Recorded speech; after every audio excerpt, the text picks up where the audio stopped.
우리 교회에서 서쪽으로 한 10분쯤 차를 타고 달리다 보면 어스퀘이크 공원이라는 데가 있죠. 그래서 거기를 지나가지고 계속해서 가게 되면 앵커리지 공항의 활주로를 바로 머리 위에서 아주 가까이 볼 수 있는 그런 장소가 나옵니다. 거기 가보셔서 혹시 비행기 뜨고 내리는 거 구경해 보신 분 계신가요? 제 둘째 아들이 자동차, 비행기, 모든 교통수단들을 참 좋아합니다. 그래서 저는 주로 이제 해질녘에, 해 뜰 때 말고 해질녘에 보면 참 그 주위 풍경과 어우러져서 아름답더라고요. 그래서 거기 가서 비행기가 뜨는 모습, 내리는 모습을 여러 차례를 지켜봤습니다. 지켜보고 있으면 참 재미가 있어요. 때로는 수백 명이 타는 그런 큰 비행기도 뜨고 내리고요. 때로는 이제 화물을 실는 화물 비행기도 내리고, 또 때로는 아주 작은 한 5명, 10명 정도 타는 경비행기도 타고 내립니다. 저 멀리서 비행기가 이렇게 오는데 이게 어느 항공사 비행기인가 알아맞히는 것도 참 재밌어요. 비행기가 뜰 때 어떻게 됩니까? 아주 큰 소리가 이렇게 쫙 나면서 머리 위로 올라가서 그게 점점점 작아지죠. 그래서 나중에는 점같이 되어서 사라지는 그런 장면을 봅니다. 그리고 이렇게 비행기가 내릴 때는 또 반대 그런 모습이 나타나죠. 아주 저 멀리서 점 같은 게 조그만 게 나타나가지고 그게 조그맣게 움직이기 시작하면서 점점점 커져가지고 내 머리 위를 쫙 지나가면서 그 공항 활주로에 딱 내리는 그런 굉음을 일으키면서 내리는 그런 모습들을 많이 봤습니다. 그 비행기를 과연 왜 볼까요? 왜 보겠습니까? 저는 그 비행기가 이륙하고 착륙하고 그런 모습을 보면서 좀 색다른 생각을 해봤어요. 예수님께서 하늘에 오르셨을 때, 그리고 예수님께서 앞으로 올라간 그대로 다시 오신다고 약속하셨는데 그 모습은 과연 어떨까? 이런 생각을 그 비행기를 보면서 해봤습니다. 비행기가 우리가 오르내리는 것만 봐도 참 마음이 새롭게 되고 시원하고 즐거운데, 예수님께서 다시 오시는 그런 모습을 우리가 맞이할 때 우리의 모습은 얼마나 기쁨과 감격으로 가득하겠습니까? 그 모습을 항상 살면서 기억하시고 기대하시고 꿈꾸시고 마라나타를 그때도 지금도 외치시기를 바랍니다. 우리가 오늘 읽은 사도행전 1장은 예수님께서 하늘에 오르신 그런 장면을 기록하고 있습니다. 예수님의 십자가와 부활에 비해서 예수님께서 하늘에 오르신 이 승천의 장면은 많은 기독교인들이 별로 중요하게 생각하지 않는 그런 장면입니다. 하지만 예수님의 이 승천은 예수님께서 땅에서 하셨던 모든 지상사역을 완성하는 아주 중요한 그런 장면입니다. 우리가 주일 예배 때마다 사도신경을 고백합니다. 거기서 분명히 예수님의 행적 중에서 하늘에 오르사 전능하신 하나님 우편에 앉아 계시다가, 이렇게 우리는 매 주일 예배 때마다 고백을 합니다. 또 우리 미국 장로교회가 받아들이는 고대 신앙 고백 중에 니케아 신경이라는 것이 또 있습니다. 그런데 거기서도 그분은 하늘에 올라 성부의 오른편에 앉아 계십니다, 이렇게 고백을 하고 있습니다. 우리 미국 장로교회에서 고백하는 그 헌법 제1부 신앙 고백서에 모두 12개의 신앙 고백이 실려 있습니다. 그 중에서 20세기, 그러니까 1900년대 이후에 나온 4개의 신앙 고백 말고 그 전에 있는 8개의 신앙 고백들에서는 다 예수님께서 하늘에 오르신 그 장면이 기록되어 있습니다. 그렇기 때문에 예수님께서 하늘에 오르신 장면이 얼마나 중요한지를 우리는 알 수가 있습니다. 예수님께서 승천하신 것이 얼마나 중요한지 오늘 이 말씀을 쓴 사도행전의 저자 누가는 자기가 쓴 성경책 2권 모두에서 예수님의 승천의 장면을 기록을 하고 있어요. 누가가 먼저 쓴 책이 누가복음입니다. 그 누가복음 맨 마지막 장에서 24장 거의 맨 마지막 부분에서 이렇게 기록하고 있습니다. 예수께서 그들을 데리고 베다니 앞까지 나가사 손을 들어 그들에게 축복하시더니 축복하실 때에 그들을 떠나서 하늘로 올려지시니 이렇게 말씀합니다. 그리고 또 두 번째 책을 썼습니다. 누가가 쓴 두 번째 책은 사도행전이에요. 사도행전에서는 누가복음에서 쓴 그 내용을 조금 더 자세하게 기록을 하고 있습니다. 사도행전 1장 9절에서는 이 말씀을 마치시고 그들을 보는데 올려져 가시니 구름이 그를 가리어 보이지 않게 하더라 이렇게 말씀하고 있습니다. 우리가 무엇인가를 여러 번 계속해서 이야기를 할 때가 있습니다. 우리가 자녀를 가르칠 때도 잔소리처럼 들리는 얘기를 한 번, 두 번, 세 번 계속해서 그들이 자라날 동안 계속해서 합니다. 왜 그러겠습니까? 아주 작은 것처럼 보이지만 그 훈계가 그의 삶을 형성하는 데 있어서 아주 중요한 것이기 때문에 우리는 계속해서 똑같은 말을 이렇게 반복해서 우리 자녀를 가르치죠. 우리가 수요 예배 시간에 지금 잠언 말씀을 함께 나누고 있는데 잠언에서는 그 아버지가 아들에게 똑같은 말을 계속해서 들려주는 것 같이 보입니다. 왜 그럴까? 그것은 하나님의 지혜를 얻는 것이 세상의 어떤 다른 것들을 얻는 것보다 훨씬 더 중요하기 때문에 그 지혜에 관련된 계속해서 똑같은 이야기를 하고 있습니다. 예수님께서 하늘에 오르신 얘기를 이 누가가 두 번이나 그것도 누가복음 24장과 또 사도행전 1장에서 이렇게 겹쳐져서 오버랩되게 쓰는 이유는 뭐냐?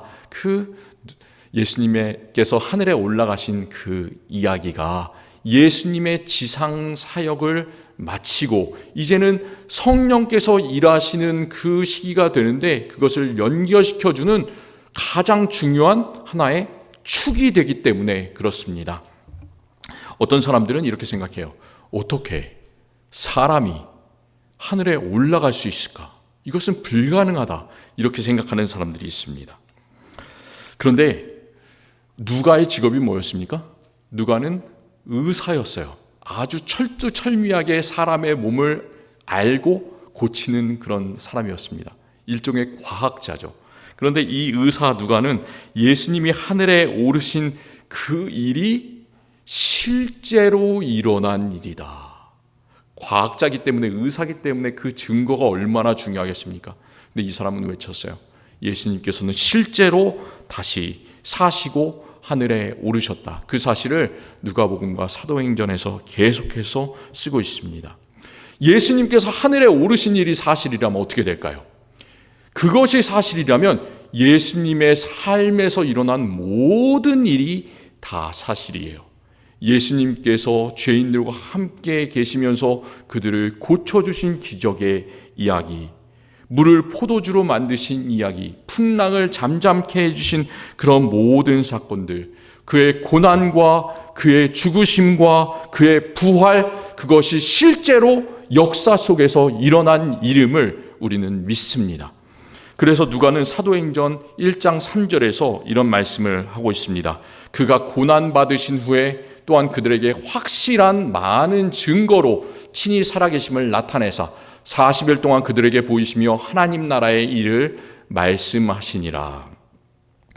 우리가 예수님을 믿고 신앙생활을 할 때 우리는 예수님에 관한 이 확실한 증거에서부터 확실한 사실에서부터 출발을 해야 됩니다.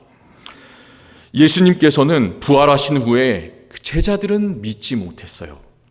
저게 과연 예수님께서 실제로 부활하신 모습인가 믿지 못하는 그 제자들과 함께 하시면서 그의 부활이 사실이고 그 증거가 확실하다는 것을 여러 번 계속해서 보여주십니다. 손에 있는 못자국도 보여주시고 또 옆구리에 난 창자국도 보여주시고 여러 사람들에게 한 번뿐만이 아니라 여러 차례 계속해서 나타나셔서 함께 음식도 먹으시면서 유령은 음식을 먹지 못하는데 실제로 몸을 가지셨기 때문에 음식도 함께 먹으셨고 그의 몸이 실제로 다시 사셨음을 여러 가지 증거로 계속 보여주셨습니다. 그러면서 예수님께서는 하늘에 오르실 때까지 땅에 계셨던 그 40일 동안 땅에 있는 일, 인간의 일이 아니라 오직 하나님 나라의 일을 말씀하셨습니다. 우리는 먼저 예수님에 대한 그런 확실한 증거를 믿어야 됩니다. 확실한 사실을 믿어야 됩니다. 실제로 예수님께 그 일이 일어났구나, 그것을 의심하지 말고 믿어야 죽음을 이기는 하나님의 능력도 믿을 수가 있고요, 우리가 앞으로 맞이하게 될 우리 몸의 부활도 믿을 수가 있고요, 영원한 생명도 믿을 수가 있습니다. 예수님에 대한 믿음이 굳건할 때만, 예수님에 대한 모든 일어난 사실들과 증거를 우리가 믿을 때만 세상의 풍파에 우리는 넘어지지 않을 수가 있습니다. 예수님께서 일어났던 모든 일을 확실히 믿은 다음으로 우리는 그 예수님에 대한 모든 사실들과 증거를 우리의 믿음의 삶에 적용시킬 수가 있습니다. 예수님께서 분명히 하늘에 오르셔서 하나님의 보좌에 앉으셨다, 그 사실을 알 때 오늘 말씀은 우리에게 두 가지를 오늘 읽은 말씀 속에서 적용하기를 요구하고 있습니다. 첫 번째, 오늘 말씀이 우리에게 요구하는 것, 그것은 우리가 예수 그리스도의 증인으로 살아가기를 요구합니다. 우리는 모두 다 예수 그리스도의 증인입니다. 예수님 주변에 모인 사람들, 예수님께 이렇게 물었어요. 예수께 여쭈어 이르되 주께서 이스라엘 나라를 회복하심이 이때니까. 이렇게 물은 것이 좋은 물음입니까? 아니면 그렇지 않을까요? 예수님께서 부활하신 후에 제자들과 함께 하시면서 하셨던 말씀이 어떤 말씀이라고 그러셨나요? 땅의 말씀을 하신 것이 아니라 예수님께서는 하나님 나라의 일을 말씀하셨다고 했습니다.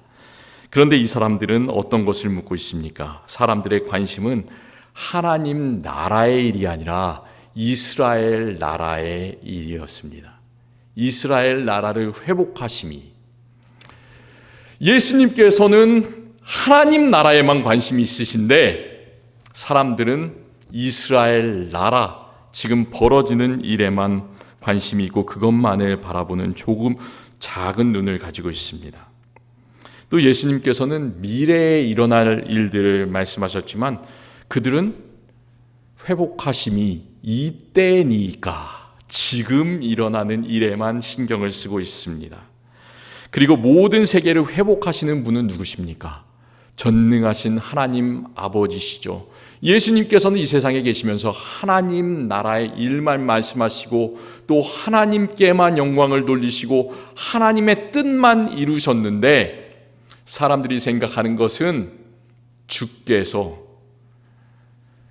예수 그리스도께서 세상을 심판하시고 세상을 다스리시는 주가 아니라 단지 이스라엘 작은 나라의 일을 처리하시는 그 작은 메시아로 바라봤습니다.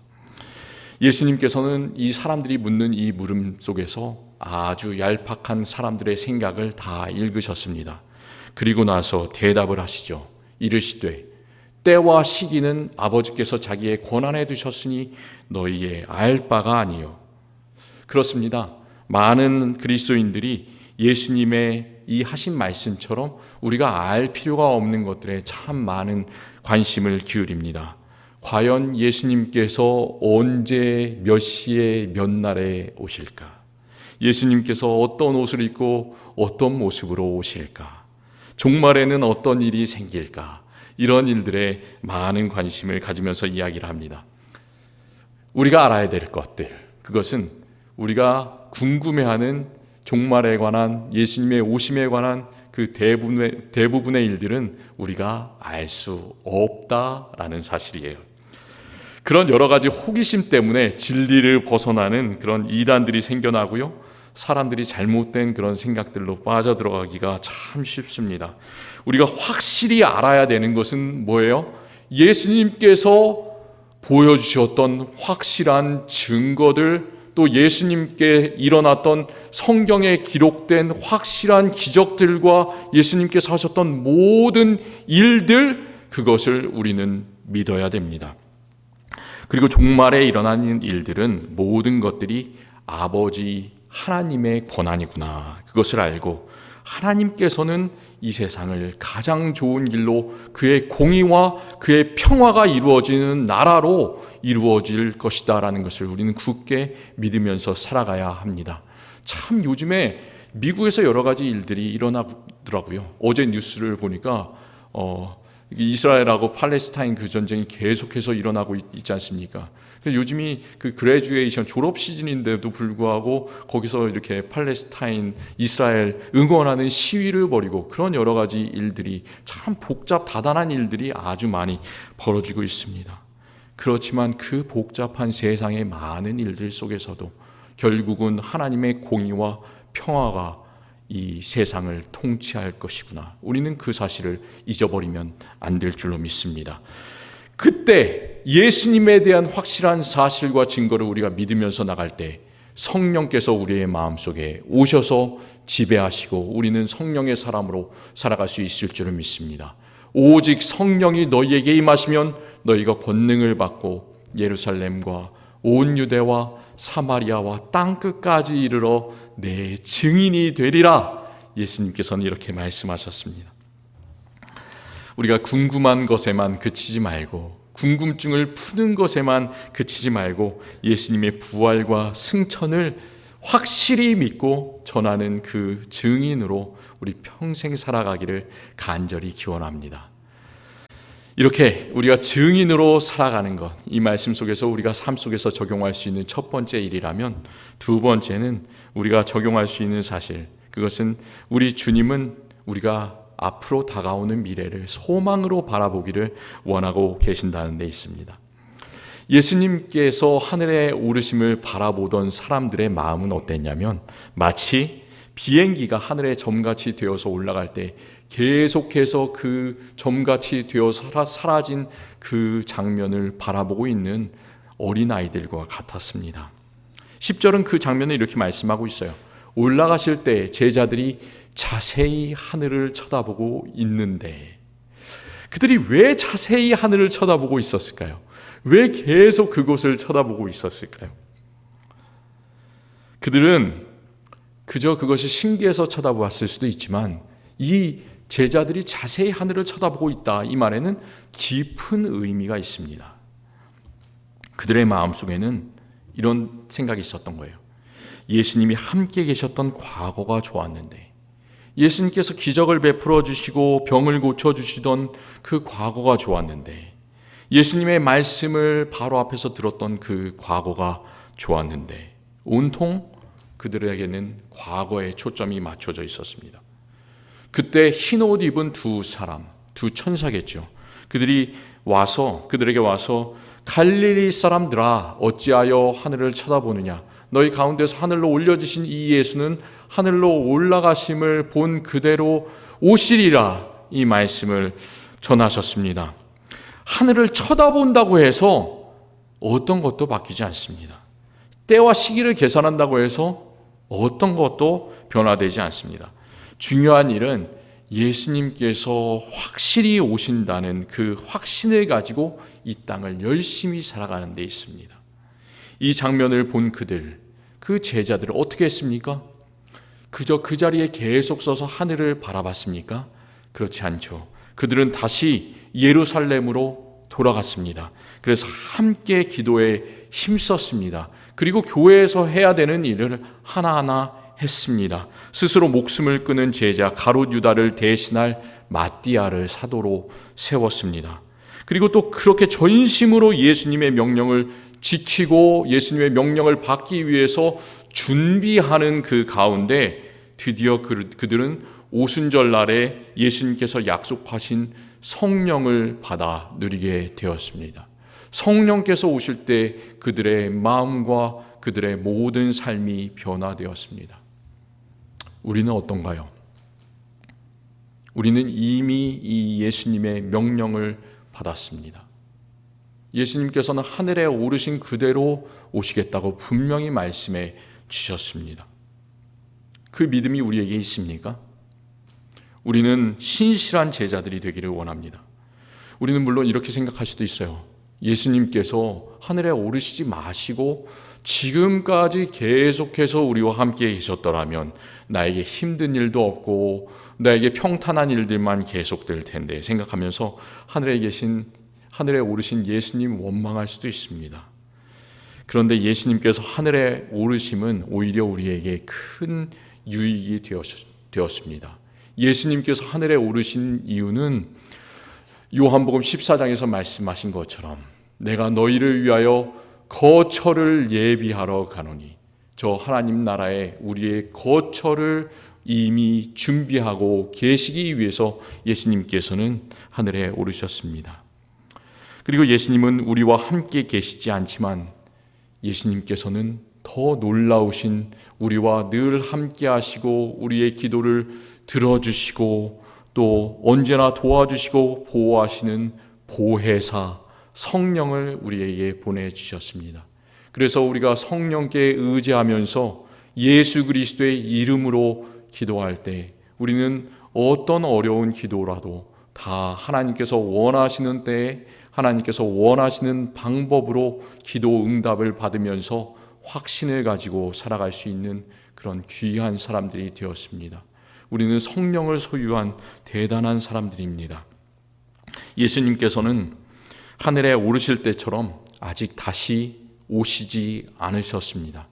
예수님께서는 분명히 다시 오시지 않으셨습니다. 세상에 있는 많은 이단들, 예수님께서 다시 오셨다고 하는 그런 사람들 많이 있습니다. 우리는 계속해서 예수님께서 오심을 기다리고 있습니다. 그러나 우리는 때와 시기를 기다리며 하늘을 쳐다보고 마음에 조마조마함으로 의심으로 가득한 그런 사람들이 아니라 성령의 권능을 받고 주님께서 다시 오심을 굳게 믿는 그의 부활과 승천의 증인들입니다. 세상이 어떻게 변해도 우리의 믿음은 절대로 변하지 않습니다. 우리는 하나님께서 예수님을 다시 일으키셨던 것처럼 우리의 몸도 그 마지막 날에 부활로 일으키실 줄을 굳게 믿는 사람들입니다. 하나님께서 예수님을 하늘에 올리셨던 것처럼 우리도 하나님의 나라로 인도하시고 천국의 잔치에 영원토록 영원히 참여하게 하실 줄을 믿습니다. 그 굳세 믿음이 기초가 되어서 어떤 일에도 흔들리지 마시고 이 땅에서 예수 그리스도의 교회를 굳세게 세워가며 하나님께서 우리에게 맡겨주신 일들을 잘 감당해 나가는 우리 모든 성도님 되시기를 간절히 축원합니다. 기도하겠습니다. 전능하신 하나님, 예수 그리스도를 죽음에서 일으키시고 부활의 예수님께서 40일 동안 제자들과 함께 계시면서 하늘나라에 대한 일을 말씀하시고 하늘에 오르셔서 다시 오시겠다고 말씀하셨습니다. 우리는 예수님을 감사함으로 기쁨으로 기다리는 사람들입니다. 이 땅에 여러 가지 어려운 일들이 있겠지만 그것들이 우리가 앞으로 맡게 될 하나님의 영광에 비하면 아무것도 아님을 고백합니다. 믿음으로 모든 것들을 이기게 하는 그 놀라운 굳센 믿음 우리에게 허락하여 주시옵소서. 예수 그리스도의 이름을 증언하고 증거하고 전할 수 있는 우리들 되게 하여 주시옵소서. 우리의 모든 삶이 예수 그리스도께서 주시는 평안과 기쁨으로 가득 찰 수 있도록 주님께서 역사하여 주시옵소서. 우리의 마음속에 성령을 넘치도록 부어 주시옵소서. 예수 그리스도의 이름으로 기도합니다. 아멘.